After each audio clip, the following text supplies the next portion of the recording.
నమస్తే NCN news కి స్వాగతం. నా పేరు హరిప్రియ. ముందుగా బులెటిన్ లో హెడ్లైన్స్. సామాజిక భద్రత ప్రభుత్వ బాధ్యత. రాష్ట్ర పర్యాటక సాంస్కృతిక సినిమాటోగ్రఫీ శాఖ మంత్రి కందుల దుర్గేష్. బ్రెయిన్ ఆపరేషన్ జరిగిన విద్యేశ్వరంకి చెందిన చదర్ల సత్యనారాయణకు కూటమి ప్రభుత్వం అధికారంలోకి వచ్చాక దీర్ఘకాలిక వ్యాధిగ్రస్తుల కోటాలో 15,000 రూపాయల పెన్షన్ అందించిందని తెలిపారు. ఈ సందర్భంగా కందుల దుర్గేష్ మాట్లాడుతూ లబ్ధిదారునికి మనోధైర్యం కల్పించామన్నారు. త్వరలోనే సంపూర్ణ ఆరోగ్యవంతులు కావాలని సత్యనారాయణకు మనోధైర్యాన్ని కల్పించిన మంత్రి దుర్గేష్ సామాజిక భద్రతా పెన్షన్లతో అన్ని వర్గాల వారిని ప్రభుత్వం ఆదుకుంటుందని రాష్ట్ర పర్యాటక సాంస్కృతిక సినిమాటోగ్రఫీ శాఖ మంత్రి కందుల దుర్గేష్ అన్నారు. మంగళవారం ఉదయం తూర్పుగోదావరి జిల్లా విద్యేశ్వరం ఎన్టీఆర్ భరోసా పెన్షన్ల పంపిణీ కార్యక్రమంలో పాల్గొన్న మంత్రి దుర్గేష్ లబ్ధిదారుల ఇంటి వద్దనే పెన్షన్లను పంపిణీ చేశారు. అనారోగ్యంతో సతమతమవుతున్న తమలాంటి వారిని ఆదుకుంటున్న కూటమి ప్రభుత్వానికి ధన్యవాదాలు తెలిపిన సత్యనారాయణ దీర్ఘకాలిక జబ్బులతో బాధపడుతున్న మంచానికే పరిమితమైన తమలాంటి ఎందరికో కూటమి సర్కారు కొండంత అండగా నిలిచింది. తమలాంటి బాధితులకు పెన్షన్ 15,000 రూపాయలకు పెంచి ఇవ్వడం ధైర్యంగా ఉందన్నారు.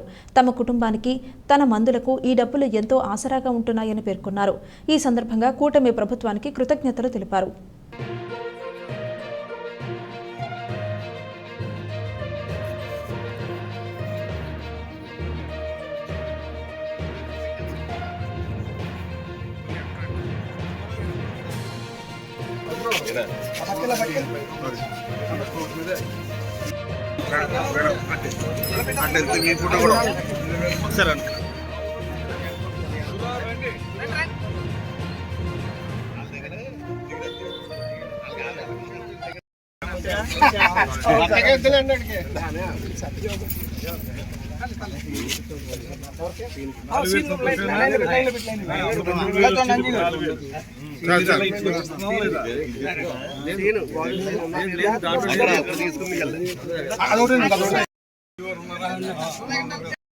వచ్చేది ఇప్పుడు 15,000 అంటే అన్ని రకాలుగా ఉపయోగపడుతుంది.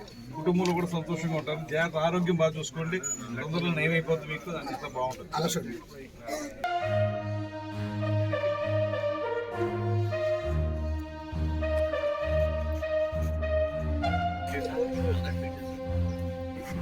हाँ